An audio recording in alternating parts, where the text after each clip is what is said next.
You're listening to the 2017 Nelson Arts Festival Page and Blackmore Readers and Writers Programme. This session features Tusiata Avia and Selina Tusitala Marsh in conversation with each other. My name's Naomi Arnold. I'm the Page and Blackmore Readers and Writers Coordinator and very excited to be here at this very special session today. I just want to say a big thank you to Page and Blackmore, our sponsors, without whom this event wouldn't be able to be put on. So thank you very much, guys, and please support them. With me here today is our New Zealand's brand new poet laureate, Selina Tusitala Marsh, yes.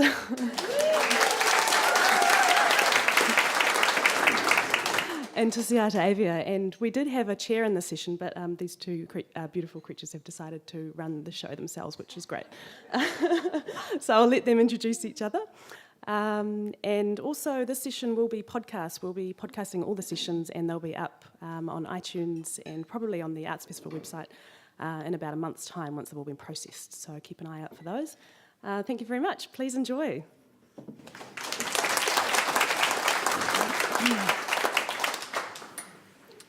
Talofa lava,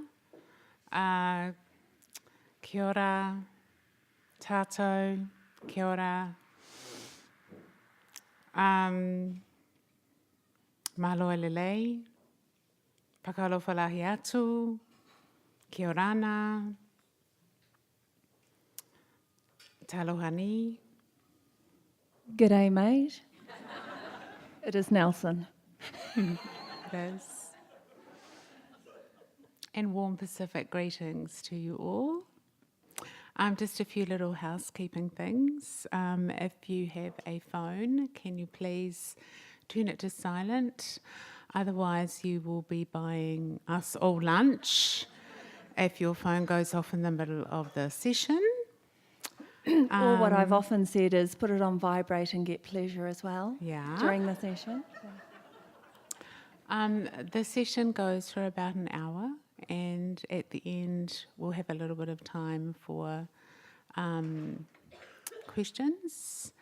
However, if you have a PhD thesis question that you want to ask us, then you might want to save that for later on and email that to Selina,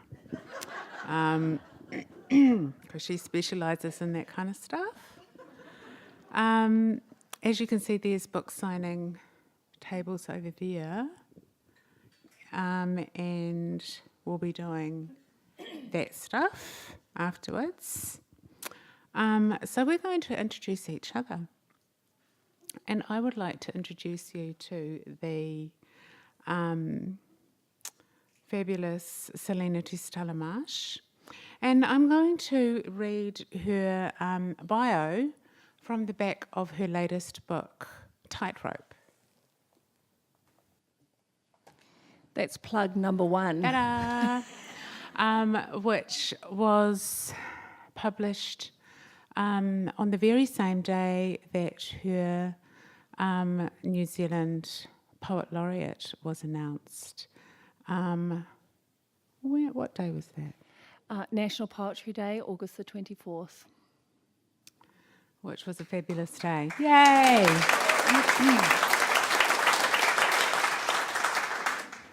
So our Selina is of Samoan, Tuvaluan, English and French descent.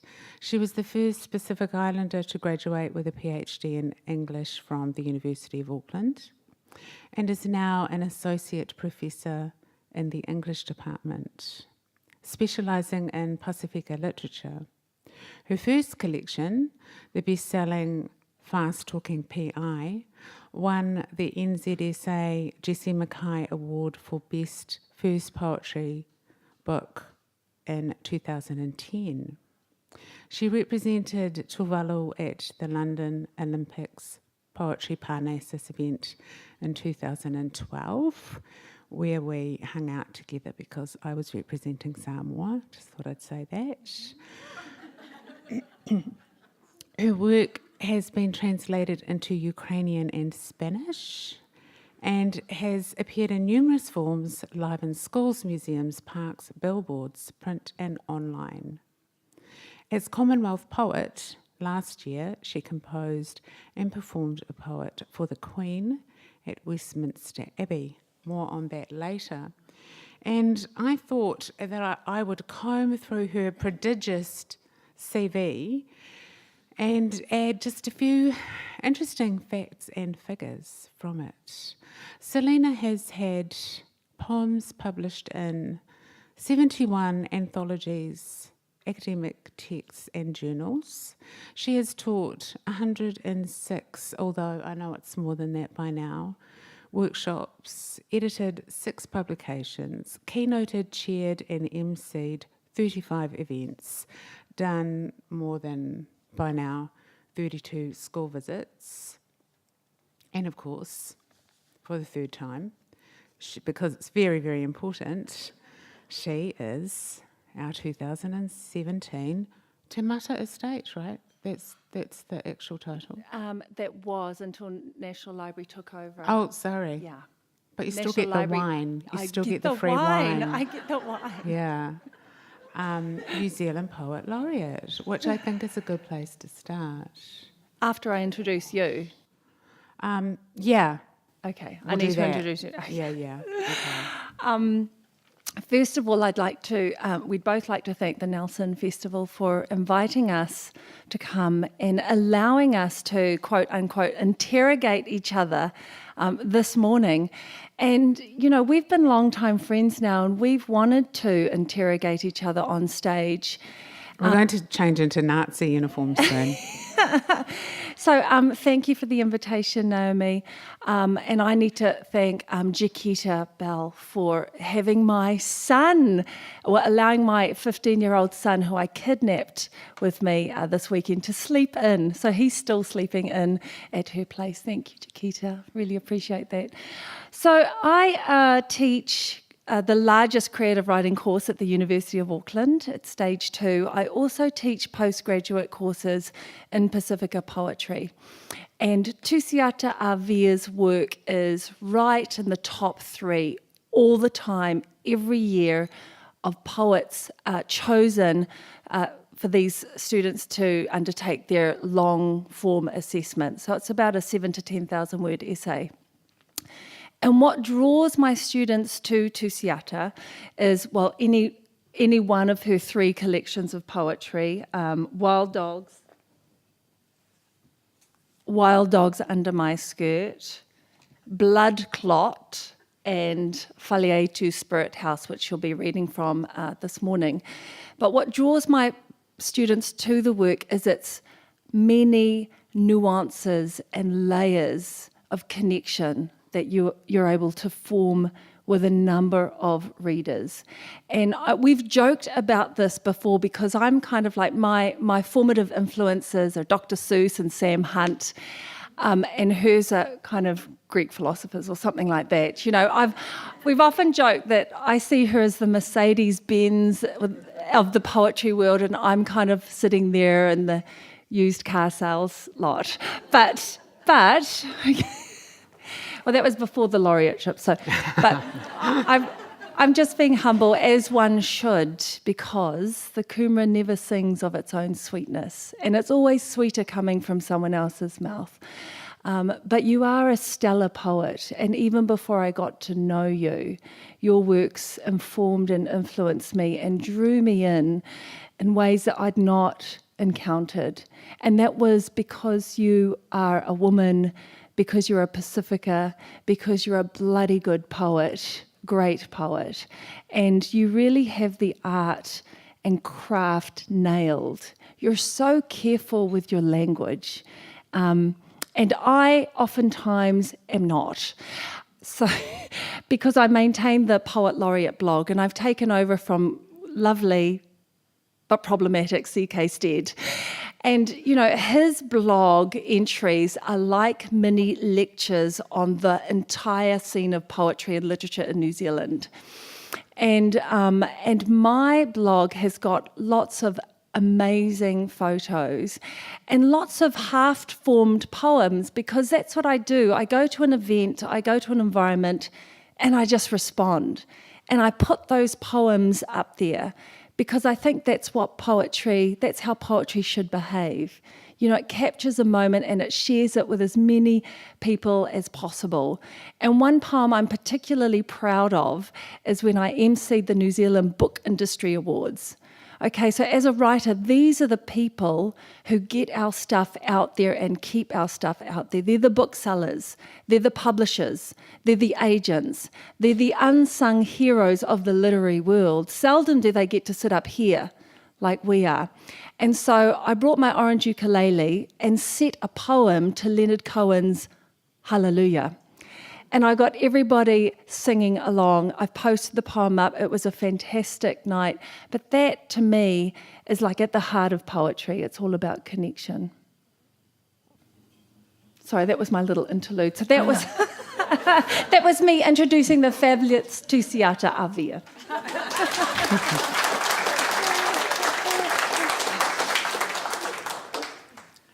So, thank you. So let's go back to the laureateship. Okay. Yeah. So I have a story to tell. Go on. And it involves this beautiful toko. So this is the matua toko. This is the parent toko, crafted by Jacob Scott, a Māori carver and artist from Matahiwi Marae in Hawke's Bay. He is the son of a renowned architect. Now, not Jacob, is it? Someone Scott. What's John Scott? John Scott, yes. So he is John's son. And he created this in 1996. Bill Manhire, of course, was the first poet laureate in 1996. I am Lucky Legs 11, number 11. And this toko, a little bit like Lord of the Rings, has the power to bring them all together, to call together the circle of laureates. And I joked with a National Library and I said, it'll be Brown Girl in the Ring. Because I am the first Pacifica poet laureate. And we'll talk about what that means in terms of representation. But I was completely taken by the parents. Matua meaning parent. Toko meaning Māori walking stick. Samoans have the to'oto'o, the chief orator's staff, the talking stick. And Jacob told me that this is my kind of, comes apart in three pieces, so you can travel with it. Each laureate gets their own toko carved for them after Jacob talks to you about, who you are, what you stand for, where you've come from, where you're going. So I'm extremely excited to be able to talk to him about that. But Jacob said that it comes apart in three parts. The middle part has this cavity inside. And inside he's put a handwritten love poem. Well, it's kind of more an erotic, sexy poem by Hone Tūwhare. And it lives in the belly of the female part of the toko. And of course, where there is woman, there is man. And this last bit comes apart, and this is the male part. And Jacob said he has taken this off and rubbed it against the female part and created smoke. Like all good poetry, right? Poetry creating fire. And so this truly is, mother and father of kind of New Zealand poetry. And I thought it was a shame that it stayed behind the glass case in Wellington at National Library, because it is a taonga. And this is what the National Library said to me, this is a national taonga. And I said, yeah, but people are the taonga. And we need to get this out there to the people. This belongs to them. And, Samoans, along with a lot of other Polynesians, believe in the innate spirit that tangible objects hold. This has mana, but it also needs mana, and it needs the mana of the people. So what I've been doing, I've had it since August. I said to the National Library, I'll give it back to you, but only after 1,000 pairs of hands have stroked and touched and imbued this toko with their mana. And they said, Okay. So, you know, I go to a lot of literary festivals. I do a lot of school outreach. If you look at the Poet Laureate blog, you'll see almost 800 pairs of hands touching this wherever I go. So I'm going to share with you the poem that I made to accept the award, but not before giving it over to you so you can hold and feel and touch the parents and imbue it with your mana.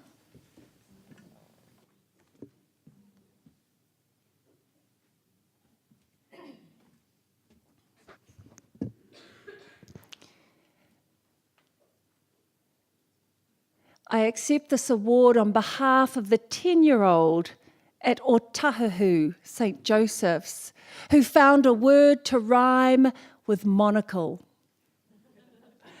I accept this award on behalf of writers in schools whose powers are bionical. I accept this award on behalf of Pacifica people whose brown faces aspire to higher places. I accept this award on behalf of women whose hypothetical babies are born during political races. That's for you, Jacinda. I accept this award on behalf of working class who press against windows of privilege. I accept this award on behalf of tangata whenua. Without land, you know it takes a village. That's for Turia. I accept this award on behalf of those for whom poetry induces vomit. I will woo you with haiku, poetry, slam, rhyming couplet and sonnet. I accept this award on behalf of Mum, who spoke no English when she came here from Samoa. As her daughter, I accept the award of New Zealand Poet Laureate. Quite poetic, don't you think, Aotearoa? Thank you.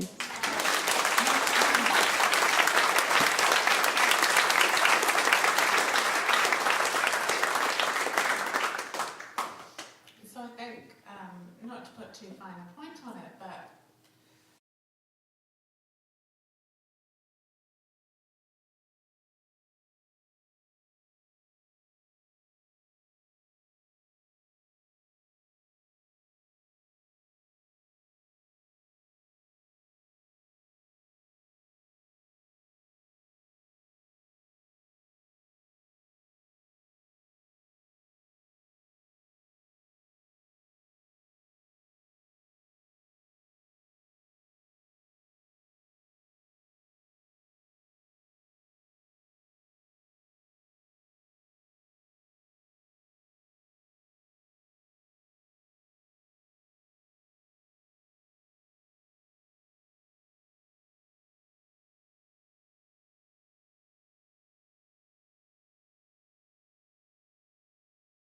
of representation, right?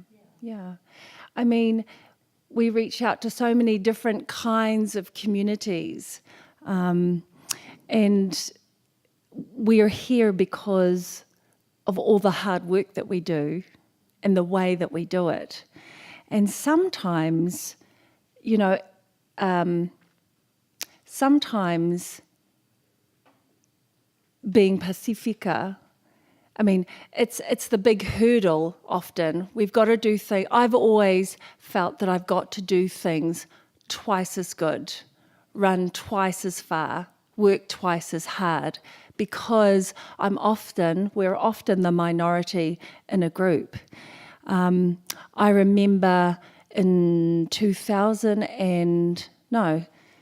early 2000s, I was doing my PhD and I just got a job as a tutor, hadn't published any poetry yet, and I was in the English department, loved the English department. I was in the English department kitchen. It's a small kitchen, like 2 meters by 3 meters. So if someone else is there, they probably know that you've walked in. And I was there, and a well-known Pākehā older male who'd published about a dozen books, poetry and fiction, was in there making his cup of tea. And I went in and I kind of grabbed the cloth as you do, and I started wiping down the bench. And then I turned to him and I said, "Good morning, la la la." He said, "Oh, good morning," like seeing me for the first time. And I said, "Do you have any advice for a budding poet who'd like to get, my work published?" And he looked up at me and he said, "Well, you're young, brown and pretty. You will have no trouble getting published. Look at me, I'm an old, washed-up Pākehā. Who's interested in my stories?" And I didn't know how to articulate what had happened in that really brief exchange before he walked out, and I kind of wiped down the bench where his tea bag was, putting it in the rubbish. Yeah.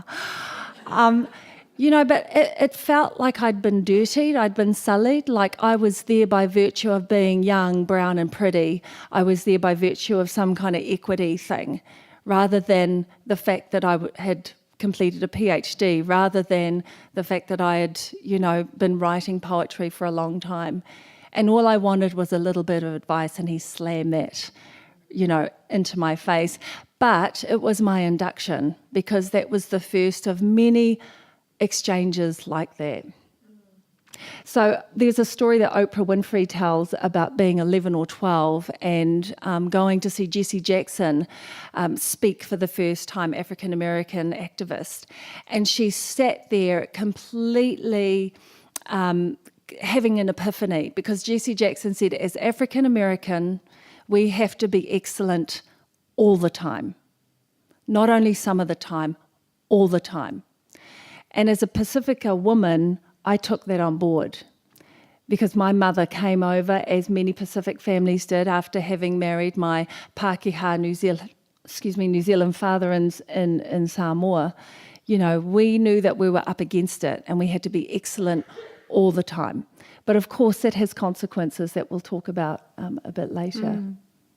And I mean, speaking to that thing of, you have this special privilege because you're a brown woman and, you have a special privilege, you'll get published. There's some of you may be aware, there's a woman called Janice Freegard who did some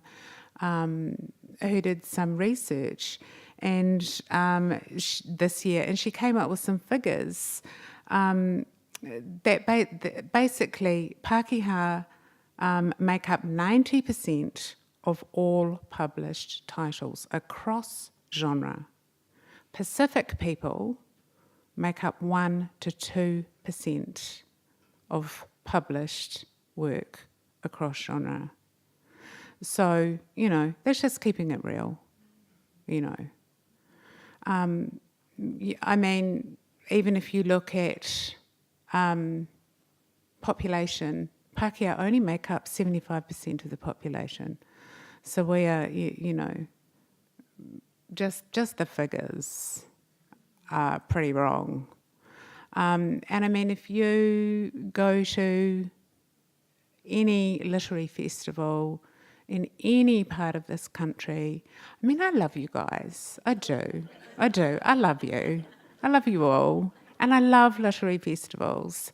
But look around, you don't see many brown faces. And even if we were in Auckland, the biggest the biggest Polynesian city in the world, there would still not be many brown faces in the audience. So, the literary world is a white place. And we are brown faces in a white world, So your friend in the English staff room and his friends who have those very strong beliefs that we have this privilege, they've got that wrong. Yeah. Yeah, they do. I was going to ask you to speak about your novel in terms of what that means, writing into a space where not very many people like us are currently occupying. But before that, this is part of the onus of what we do as part of our service back to the literary community, but as part of our service back to the Pacifica community. This is why I'm really active in schools, because we go out to where they are, right?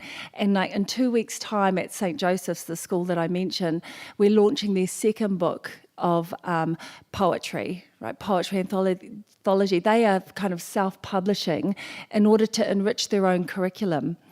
And I love it when I see schools, make time and energy for that kind of initiative. And that's why I've kind of been working with these children for the last, for 6 full workshop days. And I just wanted to share with you a couple of, because I mentioned haiku in my acceptance speech, but these kids, these are year 10 kids, and I told the tale of the toko toko. Where is it still there? Wow. Yeah, I hope it makes it to the back by the time.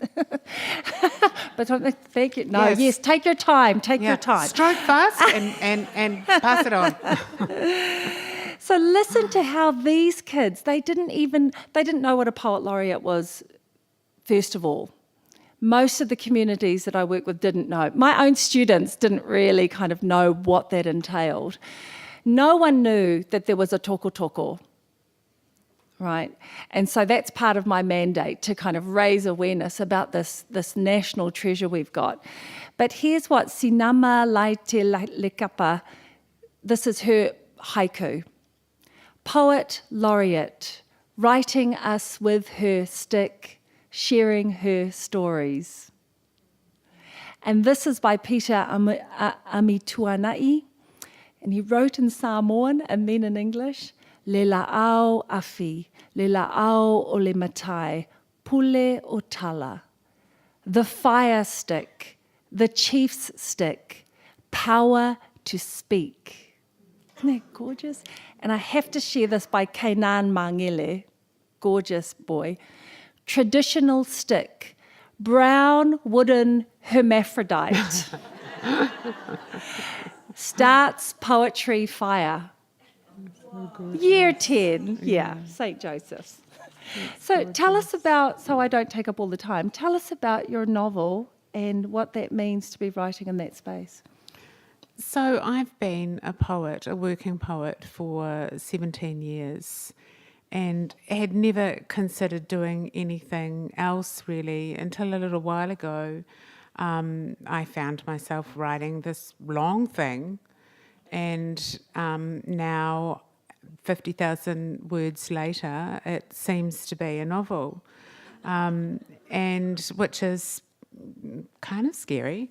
But so here I am writing this novel, and it's a strange space to be writing into. And one of the questions that I had to ask myself is, who gets to write novels? Now, I just want you to ask yourself this question in your head. How many Pacific women novelists can you think of? Not Māori, Pacific women novelists can you think of? Can anyone think of 5? 4? Put your hand up. 3? Wow, awesome. Yeah, Name we have them. A winner. Name them. Name them. Name them. Whose name is Lani? Lani. His nephew, his niece. His niece, yeah. Yay, you get a prize.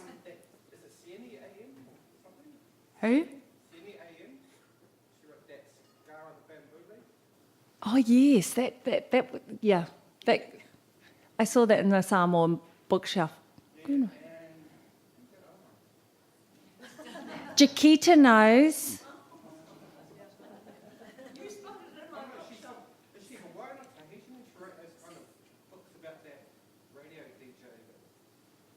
Frangipani, the breadfruit. Celestine. you're helping him. You're helping him. Because Jaquita didn't say. He got two. He gets a prize from the bar. Yay! That's a damn sight better than anyone else. Between Selina and I, and she is an expert in Pacific literature, we could only come up with 5. And of those 5, we could only come up with one who is a New Zealand Pacific writer, and she is writing in young adult genre. Tulia Thompson. So, that begs the question, why? And so writing a novel, writing in long form fiction means, that it's writing ourselves or myself as a Pacific woman into a space that doesn't yet exist.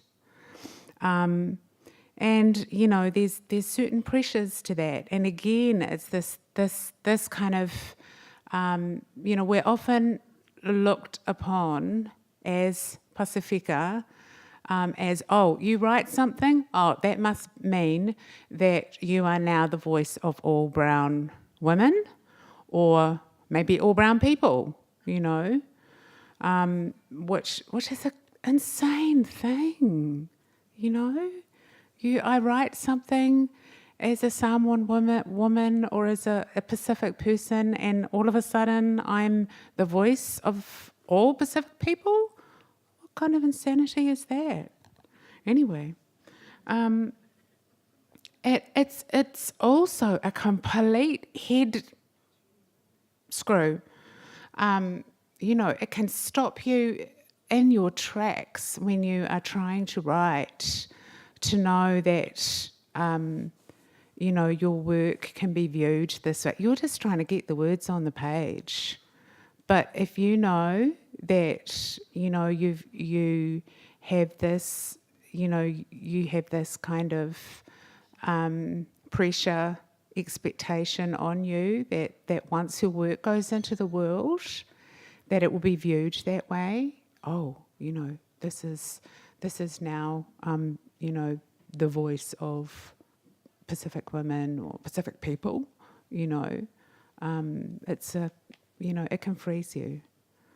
Having said that, and it's that thing that Selina was talking about before, about the Oprah thing, about, having to be excellent all of the time. You don't want to turn up at the page feeling like you have to be excellent. That will freeze you. You have to be just good enough, or in my case, just average, or maybe just kind of shitty, My one of my great inspirations is a woman called Anne Lamott, who some of you may know, who talks about shitty first drafts. I love her. So yeah, I'll go with shitty. Anyway, I'm going to read you just a little bit from the novel, and there's an excerpt of it in this anthology called Black Marks on the White Page, which I believe is for sale, which is edited by Witi Ihimaera and Tina Makareti. And the two main characters in this part are a Samoan auntie and her niece. Ki'o, you shit. You will not go anywhere after a school. Fale's voice comes out of the quiet. Just school and home and do the weeding. Woiloa. Sometimes I can sneak out the front door without her seeing me. Not today, though. Yeah, you'll know your name, Ki'o. Ki'o kai shit. And she laughs. I think that's be your new name now, ah. Yeah, I can't hear you. What's your name? Oh, shit, I say to the floor. No, that's not right. I said, Gai shit. That's your really true name, Sunga. That's what your name is mean. Yeah, what's your name? Gai shit, I say to the floor. Yeah, good, she nods. Gai shit. You better come back after the school and don't hanging around with those bloody whaafinge. Wailoa? Yes, Auntie. When I first got here, I tried to figure out how to make her happy. Tried to figure out how to make her not angry. But now, I think there's no way of making her happy. It pisses her off if you tried to make her happy. I peel taro. Ba'umuku. Sluts. What you think you're doing? Who told you to do the taro? Ah? Kaukalai kikele oi. You're the very cheeky one. And now you waste a bloody talo. You think someone pay me to feed your big bloody mouth. I'm supposed to get the food ready when I get home from school. She never tells me what she wants. I should have peeled the yam, but probably the same thing would happen if I peeled bananas or made rice. I think she likes being pissed off. These days, I just try and keep my head down.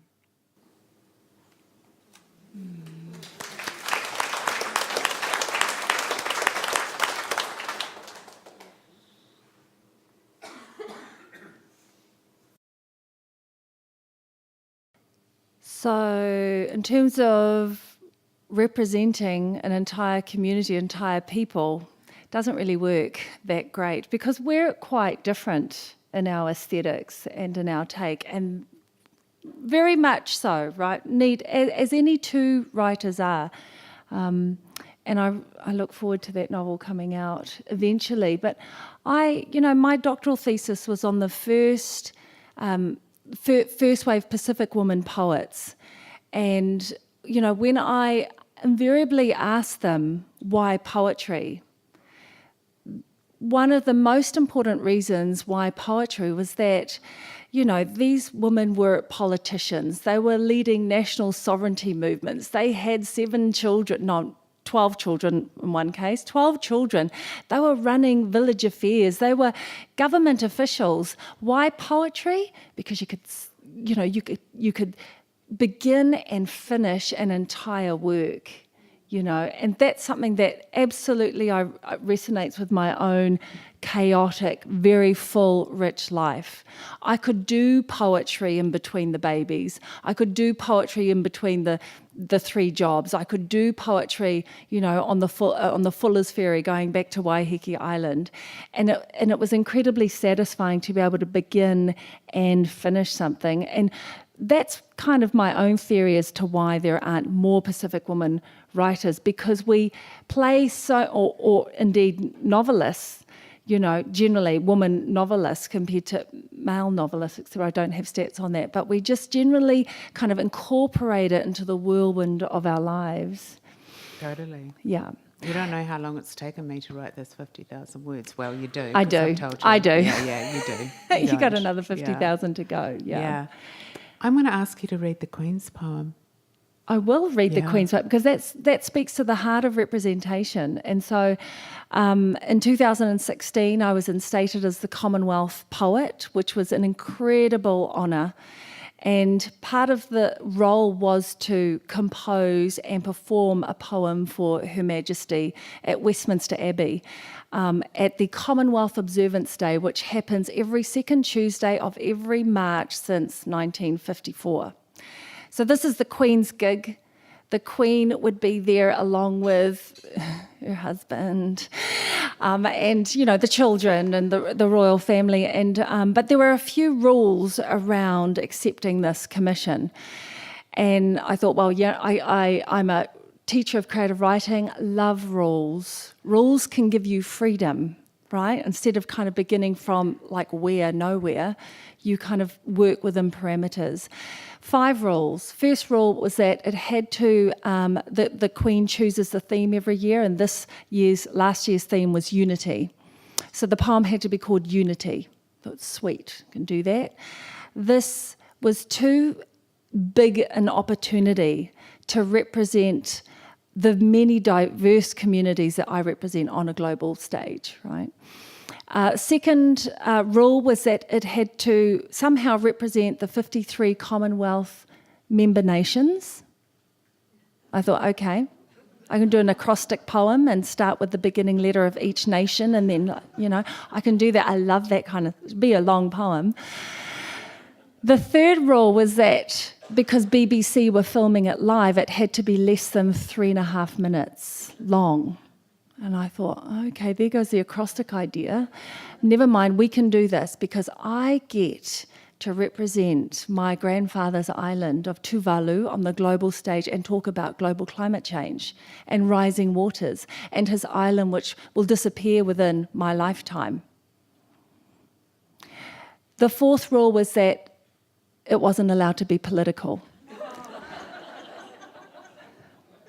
I thought, What's the fifth rule? And they said, well, it had to appeal to over 1,000 school children from across the UK who would be gathered in the Abbey, the royal family, heads of state, various dignitaries. So from 9-year-olds to the Duke was turning 95, I believe. 9-year-olds to 95-year-olds. And I was like, wow. And then they said, and the final poem would be subject to royal censorship. So I had to get it in a month before the performance so they could approve it and make sure that I'd adhered to all the rules. So I'm going to perform it for you now, and you can decide whether I did adhere to all the rules. I've got to stand up for this.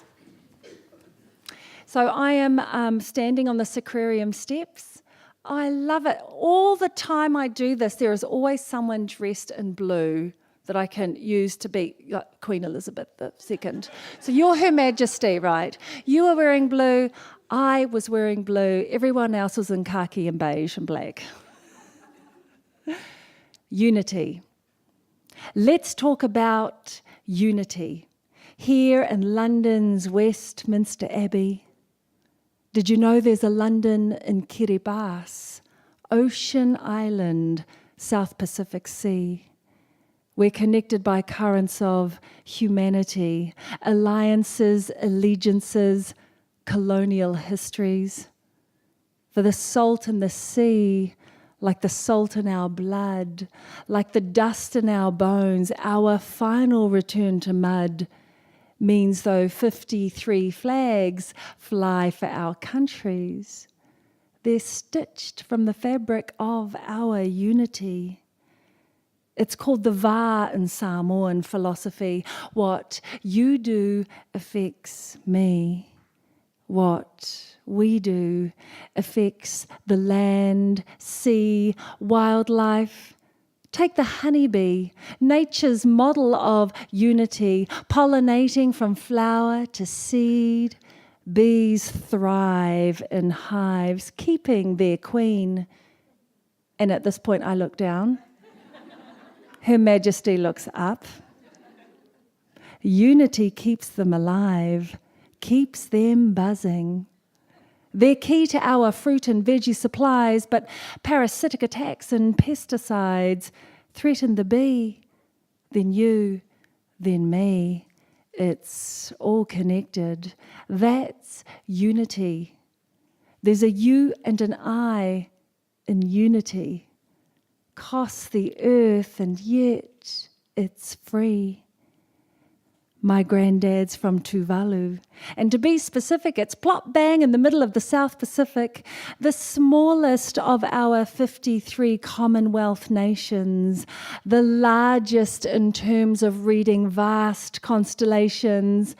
My ancestors navigated, and way before Columbus even hoisted his sails. What we do now matters to those who go before. We face the future with our backs, sailing shore to shore, for we're earning and saving for a common wealth, a common strong body, a common good health. Means saving the ocean, means saving the bee, means London and the UK seeing London and the South Seas and sharing our thoughts over a cup of tea. There's a you and an I in unity, costs the earth, and yet it's free. Thank you.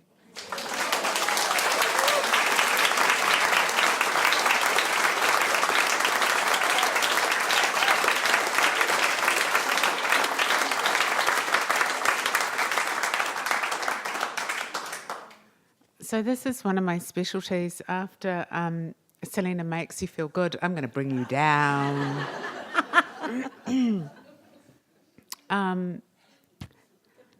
I've got no segue. I'm just going to go straight into this. I wrote this poem in August of 2014 at the height of the Israel-Gaza war, one of the Israel-Gaza conflicts.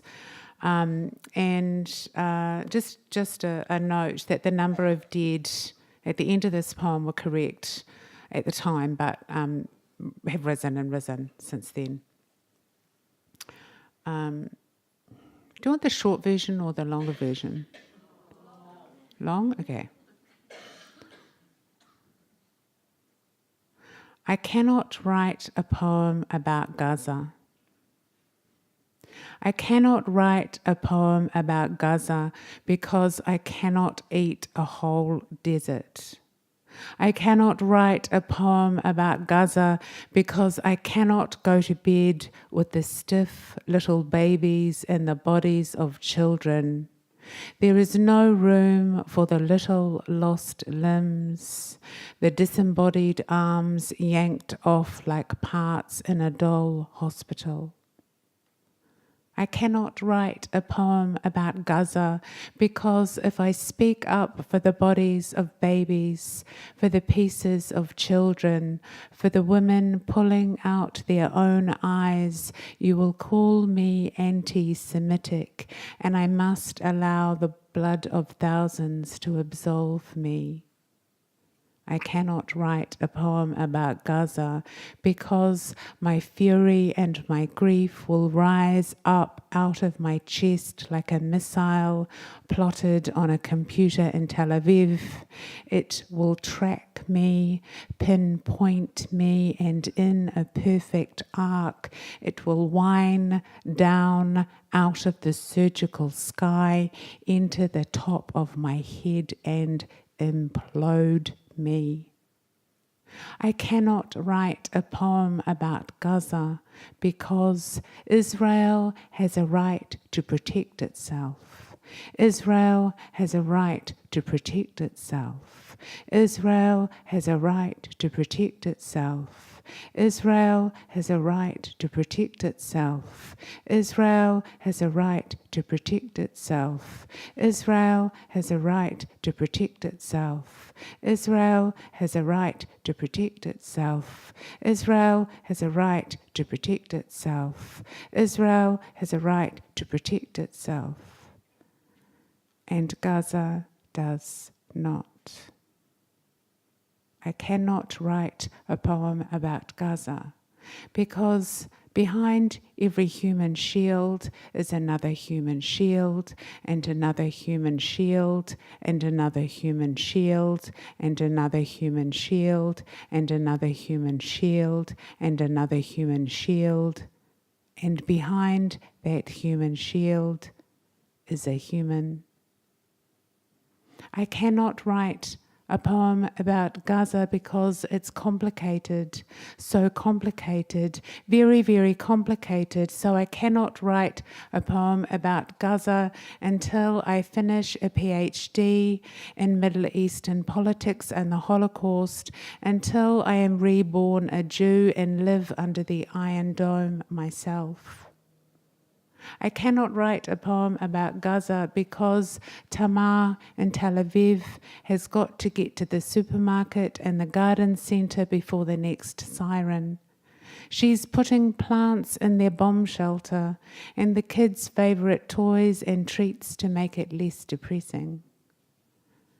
I cannot write a poem about Gaza because Fatima in Gaza City has 58 seconds to evacuate her house with her babies before the missile strikes, and the only way out is the sea.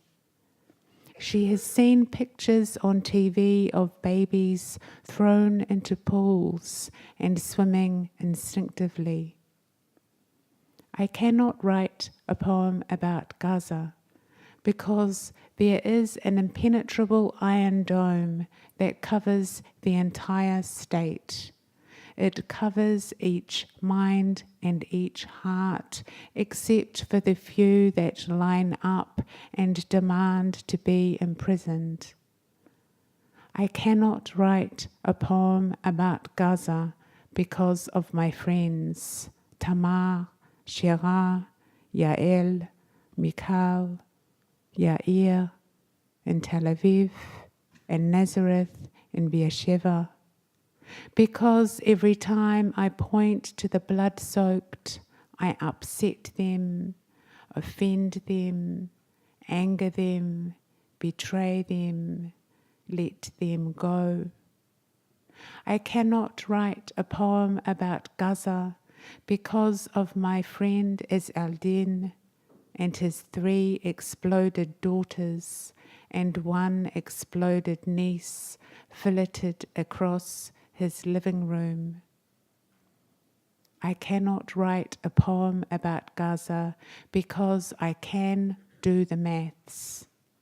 If 2,168 dead Palestinians divided by 69 dead Israelis equals, find the true value of 1 Palestinian.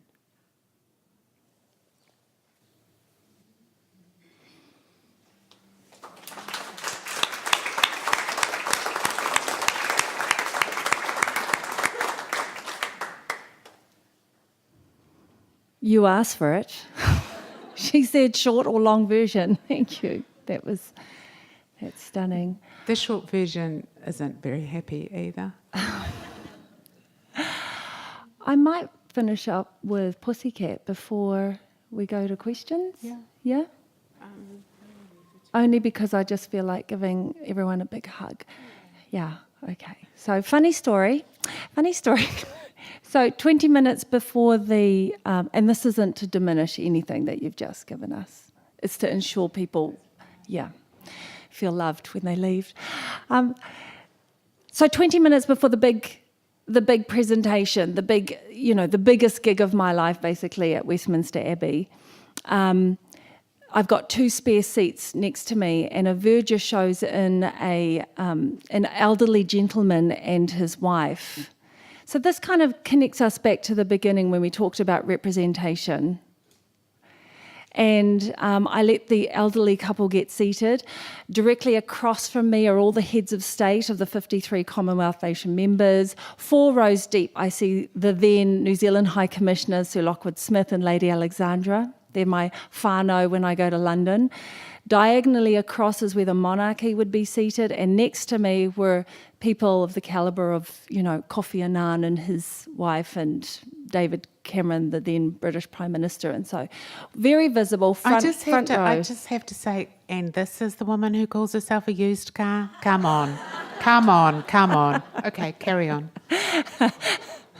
Well, listen to the story. So I let the elderly gentleman and his wife get seated. very visible, cameras on us, BBC. And I turn and I do that Kiwi thing. Hello, I'm Selina, the poet from New Zealand. And he looks at me, and he looks down at my hand, and he stares straight ahead and says, yes.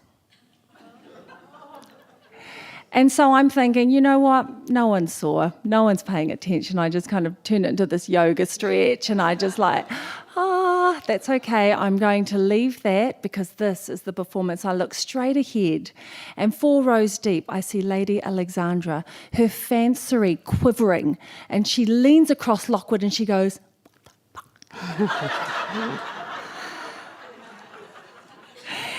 And I thought, you know, with all the countries that I've been to, there is a poet's proverb that gets translated into English, something like this: never piss off a poet. So I'm going to need your help with this poem. It's called Pussycat, Pussycat. There is a clip on YouTube, put to images of Westminster Abbey and the performance and the Queen and meeting everybody. So well worth searching it, but just be careful when you enter Selina London Pussy, because, yeah. And don't do it in front of 130 students. Right. So does everybody know that nursery rhyme, Pussycat, Pussycat? Okay, I need you to ask me the question. So you're going to go, and in kind of like a British accent, Pussycat, Pussycat, where have you been? And then I will reply, and then you say, Pussycat, Pussycat, what did you there? But can you say it like that? Like, what did you there? Because that's how the Duke of Edinburgh speaks. Okay. All right. Pussycat. Pussycat, Pussycat, where have you been? I've been to London to visit the Queen. I frighten the Western world with my big hair, my Moana blue mena, my plantation house shawl, my power orb, my New Zealand drawl, my Siva Samoa hands, my blood red lips, my va philosophizing, my poetic brown hips, then standing before Her Majesty and the Duke of Edinburgh, centered Polynesian navigation, making sure to be poetically thorough, and proposing a timeline, inverting west is best, instead drawing a circle encompassing all the rest. Thank you.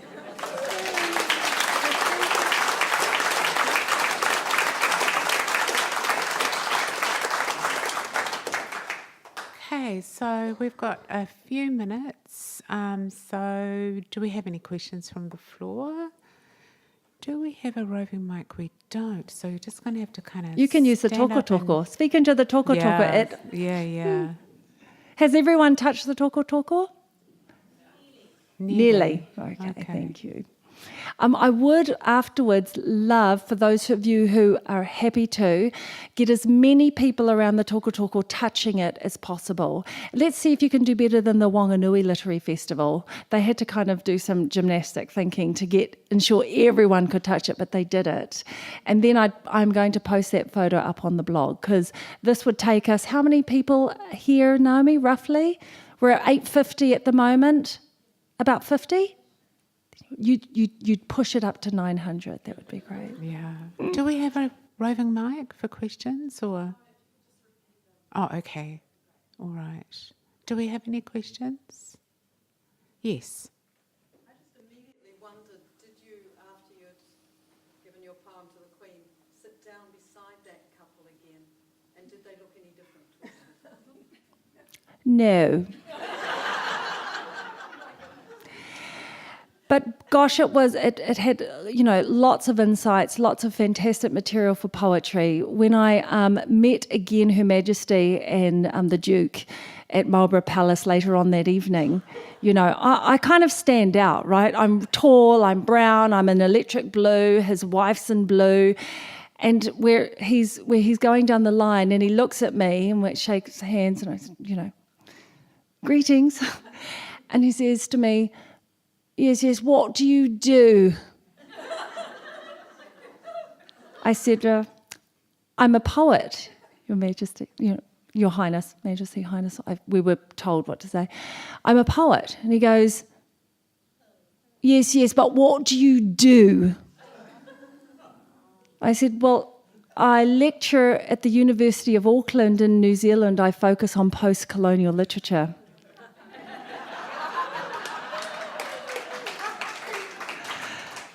To which he responds, post?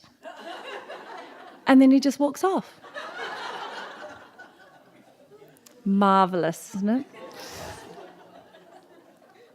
Apparently he was Baron. Lady Alexandra said it's Baron What's-His-Face. She sounds awesome. She is. She used to be a school counsellor up north for like 25 years. Yeah, she's wonderful. I think she got New Zealander of the Year or one of a national honour recently for her work in the arts. Yeah. Any other questions? Hi, the man that you met in the English department. Yes. Have you crossed paths again? Do you want to just repeat the question so everyone can hear it? Have I crossed paths with the man in the English department? English department kitchen. Yes, he became one of my students. I had to teach for him Yes. at one point. And it gives me some sense of satisfaction. He also lives on the beautiful island of Waiheke. And We're narrowing it down.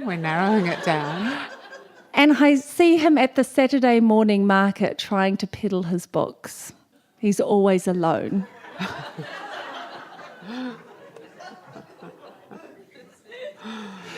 And that's all I'm saying. That's all I'm... Do you feel drawn to return to the Pacifica, to Tuvalu or Samoa? How often would you return? Well, actually, we're both going to Samoa. At the moment, it turns out that I return once a year. I'm the judge of the Tusiatala Pan-Pacific Short Story Competition. So that's me giving back to Samoa. But Tusiata is about to do some research on a new project. I'm going in about a week. I'll be adapting. I will be adapting an international play to a Pacific context. So I'm going to do a bit of research for that, and it's also the anniversary of my first anniversary of my father's death. So it'll be a very double-sided, trip for me. Yeah. And I've wanted to. I've not been to Tuvalu yet, and that's one on my bucket list because I'm always teaching. There's only one kind of if the plane gets cancelled due to weather, you're there for another week, and I just can't risk in terms of students and work life. But I did meet my number one fan at the Wanganui Literary Festival, and Joe Seeger. Does it? You know, the chef, right? One of our best-selling authors, right? She goes to Tuvalu, or used to go to Tuvalu regularly, so she said that she would go with me, which would be really cool. I also said, in front of CK, I said, you should put more poems in your recipe books, Joe, best-selling author. And then Carl had said, Joe, you should give Selina your recipes and then Selina can make poems out of them. And then I said, Carl, you should write the introduction or the foreword to Joe's next recipe book. So like standing there over wine, I think we could get a best-selling poetry book out of that. Do it. Yeah. Well, I said to Joe, come to one of my poetry writing workshops on Waiheke Island. I don't have them, but I will do one for Joe Seeger. Yeah.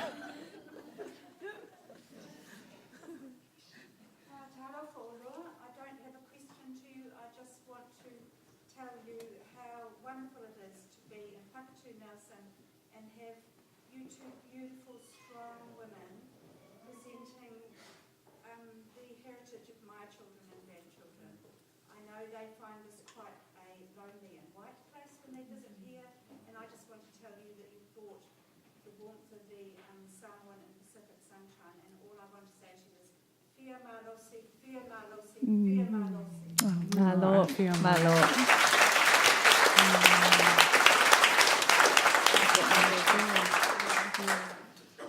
Okay, well, that's a nice note to finish on, I think. Whaftaitele, Lava Nelson, thank you for having us. We've been really happy to be here. Thank you, Selina. Thank you, Tusiata. It's been nice to see your face. So, Tusiata means artist and Tusitala means storyteller, and we overlap quite beautifully. And I did kind of want to leave the audience with one thing, which was, busy lives. But 2 years ago when my son was having surgery, we became earbud buddies. Yeah, we had a whole thing that we wanted to talk about. Yeah. This could have been a 3-hour session easily. Yeah. But earbuds, when you get the earbuds and you plug it into your phone and you can talk and do the dishes and go for a run and climb Mount Everest. And this is how we've been able to foster and nurture a very deep relationship, which has kind of seen me through some really tough times, because prior to that, I simply didn't have time to go deep with anyone else who weren't my sons, my 3 sons, or my husband, or my immediate family, or work-related contacts. There was just no time. But the mobility of our friendship, because we live quite different lives, yeah? We're often doing extreme opposite things. When we managed to build up this friendship. So in terms of my latest reading, we've been reading, The Rushing Woman Syndrome with Dr. Livy. Cultivating, deep, meaningful friendships has been key to managing stress and really embracing life. Yeah, so we talk to each other every day through our earbuds. And it's nice to actually see each other. Yeah. I know, what? But Selina's basically like my virtual husband. And Tusiata's my wise Buddha.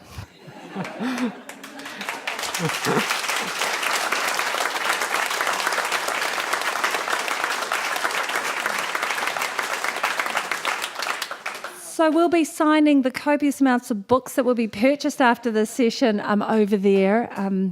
And I think I'm going to be drinking some Nelson wine. Is that right, Naomi? Yes, thank you. Thank you all so much for coming and sharing and for touching the toko toko.